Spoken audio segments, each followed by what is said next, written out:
Greatness begins here. Be crowned the back-to-school champion parent with a Sagicor Bank unsecured loan. The time by Sagicor Bank is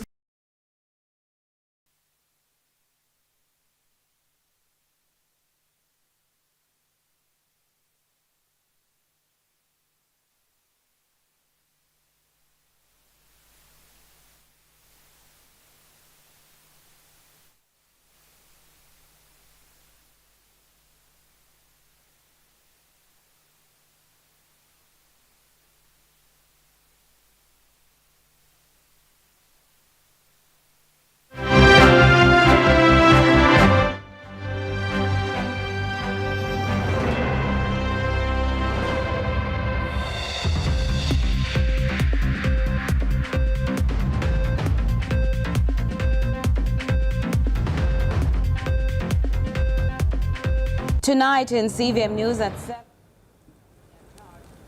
election day altercation. Fuel tanker truck overturns it. Tonight in CVM News at 7, suspected car thief fatally shot following high-speed chase. St. James Police Division reports 55.5% reduction in murders, and disabilities advocate threatens legal action against the ECJ. While in sports, mixed results for Jamaica on day one of the 2025 World Championship.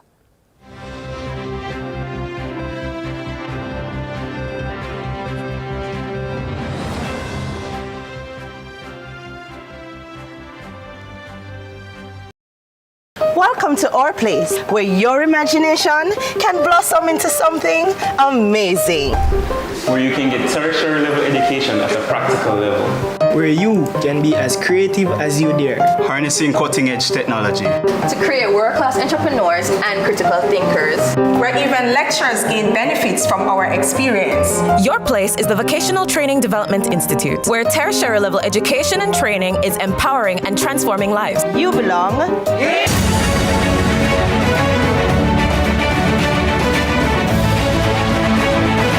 Join us next week when we conclude our discussion on how the tourism sector has been performing in the post-pandemic environment.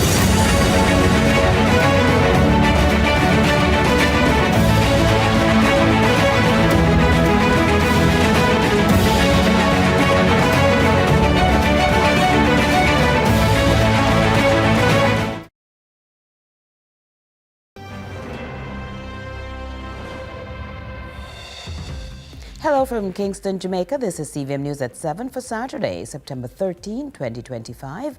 I am Curlin Brown. Thanks so much for joining us. Men believed to be involved in car theft in St. Elizabeth engaged members of the security forces in a high-speed chase and gun battle between Malvern and Southampton in the parish, resulting in the death of one of the suspects. Now, reports are the owner of the vehicle was sleeping with his car parked by his window. He awoke to see men driving away, and when he went outside to confront them, they reportedly fired several shots at him. Joel Crosskill picks up that report. Head of the St. Elizabeth Police, Superintendent Coleridge Minto, indicates that the incident occurred after reports that a Toyota Voxy motor vehicle had been stolen in the vicinity of Portsea District in the pre-dawn hours of Saturday morning. About 3:20 a.m., the police received reports of a last of a Toyota Voxy motor vehicle and a shooting with intent, which took place in the upper Portsea community. The police responded, and the said Toyota Voxy, as well as a Toyota Axia motor car, were seen traveling in the Malvern area. Police pursued, and during the pursuit, armed men fired at the police. The Voxy then crashed in the Southampton area. Several men alighted and continued to fire at the police. The police took evasive action and returned the fire. One man was shot and injured, was taken to the Black River Hospital where he was pronounced dead.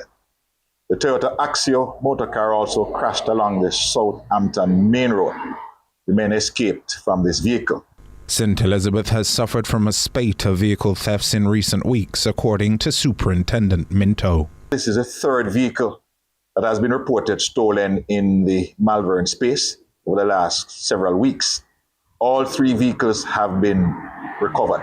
However, the lawman says that other individuals believed to be responsible for the Portsea auto theft remain at large. I want to assure the citizens of Malvern and surrounding communities and by extension parish that the police will continue our efforts to ensure that those who are committing criminal activities are brought to justice. At this time, the police are still in the area searching for the additional men who ran from the Voxy and the Toyota Axio. And so we appeal to anyone in this community who may see any strange person moving about to alert the police at 119 or the nearest police station. Meanwhile, in St. James, the police are still reporting good fortunes in relation to crimes in the division. A call was made for continued partnership with the security forces to sustain the significant reduction in crime and further lower the murder rate in the parish. Here's more from Damien Phillips. A 55% reduction in murders in St. James this time of year compared with the similar period last year. Which will see us it's seen us at 41 murders compared to 96 this time last year, which is 55 less murders in the division. So that's good news. However, lawmen have their hands full in relation to other crimes. Persons are seemingly turning to robberies, and there are some successes in solving a few of those cases. We are seeing, however, an uptick in robberies, not just in St. James, but across several parishes. We have done some work, and we have caught some of the members of that gang, but there are still some persons outstanding that still continue to give us 1 and 2 issues. No relenting on the part of the officers, who are well aware that they need to reduce the crime rate and at minimum maintain the current numbers as they employ strategies to embrace this period of peace. In order to keep this going, we are still requiring the support of all of you, support of members of your communities to ensure that we keep the economies growing. And why I'm saying that is we recognize that if we continue to work with the communities, events seem to be a great part of the economy.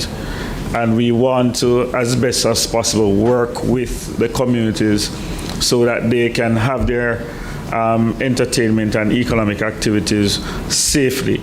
Residents and business operators alike enjoying what is easily labeled a fragile peace.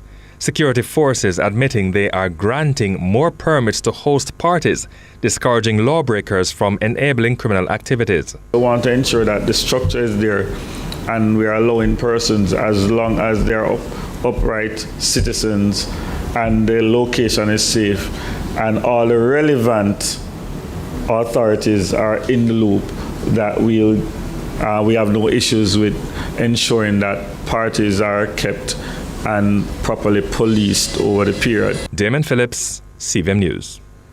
A disabled rights advocate is threatening legal action against the Electoral Commission of Jamaica, the EOJ, if the necessary steps are not taken to better accommodate the special needs of the disabled community ahead of the next local and general election cycle.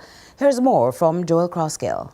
Cleon Porter, Executive Director, Jamaica Charity for the Homeless and Disabled, has issued a warning to the Electoral Commission of Jamaica. The Electoral Commission of Jamaica, ECJ, established on December the 1st, 2006, has had ample time to fulfill its commitment to inclusive and accessible voting for all citizens.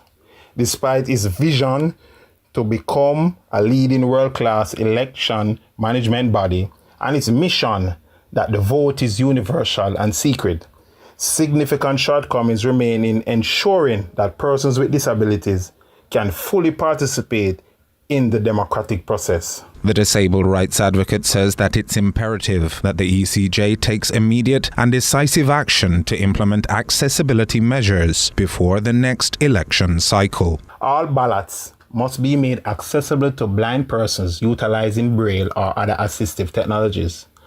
All polling stations must be fully accessible, equipped with ramps to facilitate entry for persons with mobility impairment. Adequate tents and chairs must be provided at each polling station to accommodate elderly and persons with disabilities, ensuring their comfort and dignity during voting. Mr. Porter says failure to do so will be in contravention of the Disabilities Act and could be subject to legal challenge. Should the ECJ fail to make these necessary accommodations, it will be subject to oversight proceedings, including reporting to the Disability Tribunal for discriminatory practices against persons with disabilities. The charity executive director is also suggesting that provision should be made for an adjustment that would allow disabled voters to exercise their franchise at a more accommodating time relative to the general voting population. We are asking kindly if persons with disabilities vote on the same day when government workers are voting to reduce the hassle, stress, and harassment that they experience voting with the general public. Joel Crossgill, CVM News. More senior JLP members are dismissing calls from the PNP for an independent inquiry into the general election as desperation. Cabinet Minister Floyd Green says the PNP is deflecting blame from itself for its loss at the polls. Speaking on CVM's lead story, the MP-elect for Southwest St. Elizabeth also says the opposition simply bought into its own hype. Here's more from Carla Ramdeen. Cabinet Minister Floyd Green says the PNP's call for an independent inquiry into last Wednesday's general election is nothing more than an attempt to deflect blame for its election loss. He added that detailed reports are already conducted after every election by the Electoral Commission of Jamaica, which consists of independent members. They're trying to deflect. They're trying to not take responsibility for the defeat. They're trying to say things like, do an independent review, when they know very well that in the general course of things, our detailed report will be done, will be submitted to the ECJ, which has independent members, has 2 members from the PNP, 2 members from the JLP, and a majority of independent members who will do a review that happens every election. Mr. Green argues that the PNP's loss is rooted in poor leadership and weak organization. The MP-elect for St. Elizabeth Southwestern says the PNP assumed the election was a foregone conclusion and is now trying to shift the blame. So the only person really surprised is the PNP. And I think what they're trying to do is cauterize internal fallout. Quite frankly, they know that having gone out there, their GenSec having been so braggadocious and called the election and we're ready and it's going to be 40 seats and not being able to win, then they have to find a reason. Mr. Green insists the accusation of vote buying in his constituency are baseless, pointing to the wide margin of victory. When people go through electoral defeat, they try and find all sorts of reasons. They talk about vote buying, they talk about voter suppression. That has never been the case in Southwest St. Elizabeth. And when you lose by 1,200 votes, when the person who defeated you polled the second highest voter outcome in the country, that's a significant defeat, and none of the claims could have led to that. Carla Ramdeen, CVM News. And fresh off his third election win, the St. Elizabeth Southwest MP-elect also says the people's vote of confidence is a clear signal his work is making an impact. Green insists his constituency will remain his top priority, especially as residents continue to recover from Hurricane Beryl. Once again, we hear from Carla Ramdeen. St. Elizabeth Southwestern MP Floyd Green insists his constituency comes first. Despite being a cabinet minister, he believes his election win is an acknowledgement that his constituents are satisfied with his work, especially the response to Hurricane Beryl. Listen, boards don't vote. Boards don't win election. So don't lose focus. Focus on going out on the day. Focus on getting our organization. And what we kept doing is taking the message to the people, reminding them of the work that we have done, saying to them that we're looking forward to continue serving them, and reminding them that as a member of parliament, I don't come around election time, right? I'm always there. I'm at their birthdays, I'm at their church services, I'm at the funerals, I'm at the dances. I live with my constituency. Elected for a third term, Mr. Green says he remains committed to supporting residents as they continue to recover. I think they rewarded the hard work. I think they rewarded the presence. I think they rewarded the campaign in and of itself, which reminded them of that. You know, we did innovative things. We got generators so people could charge their phones. We really worked with JPS. We got the Ministry of Local Government down. So I think we show that in the biggest crisis that we face other than COVID, that we were responsive, we were there, and I think that counted for something in the long run.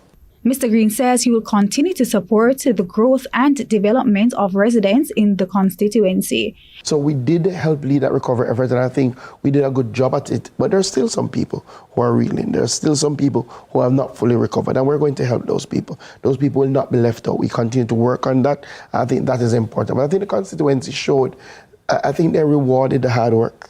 I think they rewarded the presence. I think they rewarded the campaign in and of itself, which reminded them of that. You know, we did innovative things. We got generators so people could charge their phones. We really worked with JPS. We got the Ministry of Local Government down. So I think we show that in the biggest crisis that we face other than COVID, that we were responsive, we were there. And I think that counted for something in the long run. Carla Ramdeen, CVM News.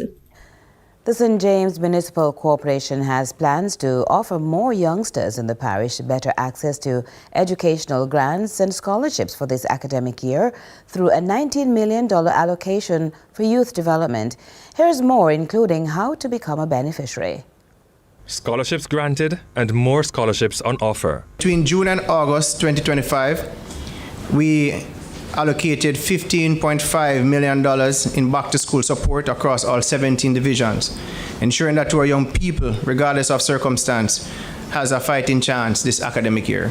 The St. James Municipal Corporation seeking out opportunities to assist several students desirous to develop themselves on the education front. This month, we awarded 20 scholarships, 13 tertiary, 7 secondary, through the Mayor's Scholarship Program. This was a $2 million investment in Jamaica's future. Each recipient carries the hopes of a community that believes in their brilliance and represents the general ideal of Jamaica's current trajectory towards a more skilled and productive society. An update also given on the Poor Relief Program, where the vulnerable have reportedly been doing well. Tuition support was given to 8 high school students and 16 tertiary students. As it relates to their academic performance, the infant and primary students maintain an average of 70 to 98%. And for the tertiary students, they maintain a GPA ranging from 2.56 to 3.9, and in some instances 4. Our management team now offers after-school academic support, mentoring students beyond the classroom. In total, the Mayor's Office and the St. James Municipal Corporation have invested over $19 million this academic year in youth development. Collaboration between Chinese Embassy and the St. James Municipal Corporation also bearing fruit for local residents. We have unlocked a new gateway to global education through the city of Montego Bay. For the first time, residents of St. James can now apply for full scholarships directly through the Mayor's Office to study in China. If you're between 18 and 45, with ambition and integrity, your passport to progress starts here. Please contact our office for more details. For CVM News, I'm Damon Phillips. And CVM News at 7 will continue in a moment.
Thanks so much for staying with us. Now, learning may never come naturally to some children who unfortunately are not always easily identified in the health clinics or at schools. However, there's a new project underway with emphasis on training to afford life skills that will benefit a wide cross-section of individuals.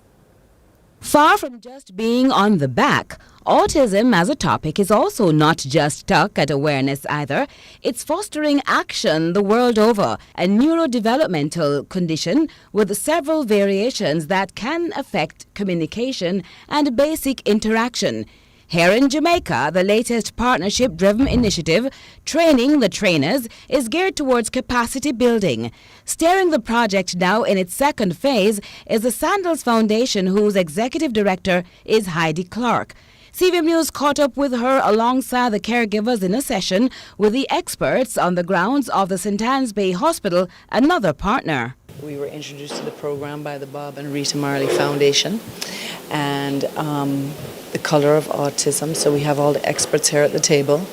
This program is through the World Health Organization, so it's used in countries and has been proven effective in countries across the world. So we're really excited that it's here in Jamaica now.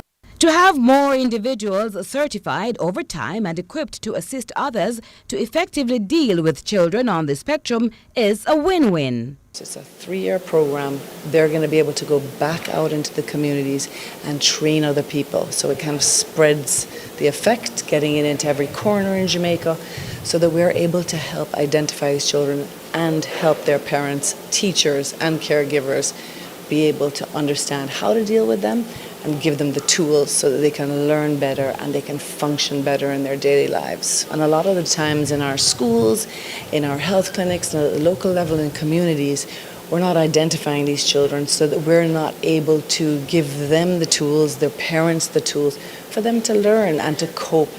So exactly how are these participants identified? Our incredible partner, Michael University College, they of course are directly in contact with all of the various people in the respective communities. They're the ones who identified the people who are going to be trained. So it's everybody from early stimulation to the Montego Bay Autism Center. There are 5 institutions on the ground, kind of spreading it across rural regions where, you know, outside of the hectic Kingston region, some of these regions don't have that reach, and so we're really making sure we get it into all the corners that need it. When these 10 individuals walk away from these 5 days of hands-on exercise and dialogue, they will have ongoing preparation armed with a manual and undergo evaluation to be fully equipped after 3 years to train others. Unfortunately, in our schools, we don't have the ability to take out children and be able to give special needs to everybody. So having caregivers and teachers understand how they can engage these children and give them coping skills so that they can learn makes it great for everybody. So it is really about making sure we are including every child and no child is left out. Curlin Brown, CVM News. Let's now go to our regional and international news. We begin with news in the region. Kamala Prasad-Besesa has confirmed that Trinidad and Tobago has had no discussions about invading Venezuela, calling recent comments by Venezuelan officials fear-mongering. The latest from TTT News. Speaking to reporters, she responded to Venezuela Vice President Delcy Rodriguez, warning TNT not to provoke that country. I will dare to do what I have to do to keep the people of Trinidad and Tobago safe, and that is my priority. I've said TNT first. That is my priority. I have no intention, we've had no discussions of invading Venezuela, of stepping onto Venezuelan soil. Nothing of the sort is happening. With the United States in Caribbean waters, Mrs. Prasad-Besesa continues to welcome them, noting that it's not the first time they're here. If that can help us stem the criminality, the trafficking, the narco-trafficking, the human trafficking, and the pain and suffering that brings to the people here, then yes, we welcome them and look forward to their cooperation with us.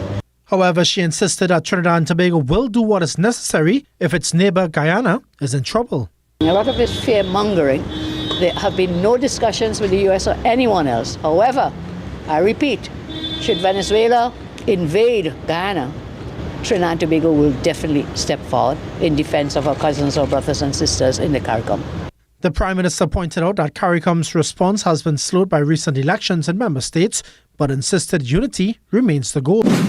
In Belize, the Ministry of Foreign Affairs fired off a strongly worded protest note to Guatemala and the OAS after Guatemalans planted their flag on Sarstoon Island. Prime Minister Briceño says Belize will take this protest to the next level at the United Nations later this month. Greater Belize News tells us more. We've always said that the Sarstoon is the river is the line, the medium line. Going north is Belizean territory, and going south belongs to Guatemala, and that remains. We follow the standard procedure. Is that the Minister Fonseca, through the Ministry of Foreign Affairs, have written a strong letter of protest to the OAS, and also of course to Guatemala, and have started informing all of the Friends of Belize, the group like the United States, Canada, Mexico, the UK, and so forth, to inform them of that incident. I expect to be at the UN I leave Belize on the 22nd. So during that time, I am expecting to meet with President Arevalo to discuss the situation. And in international news, more than 100,000 people have gathered at a far-right rally in London. Police say they made several arrests after attempts to breach barriers between the far-right and counter-demonstrators. That report from DW News. Tens of thousands marched through central London under the motto, Unite the Kingdom. Concerns about immigration united many of those taking part, though the event was branded as a free speech festival. Why is it important for you to be here today? For freedom of speech, to hopefully stop the illegal immigration from coming to our shores, to help the homeless, the disabled, the working class, veterans, a number of things.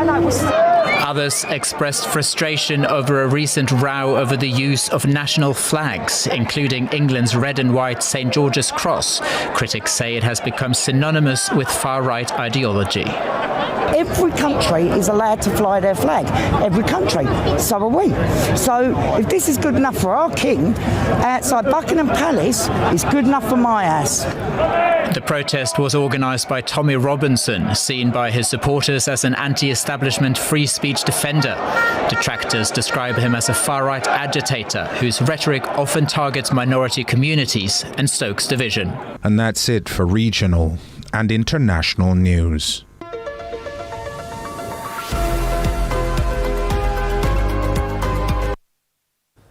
And that's it for news. Ronaldo Adams is standing by. He'll continue with sports in a moment.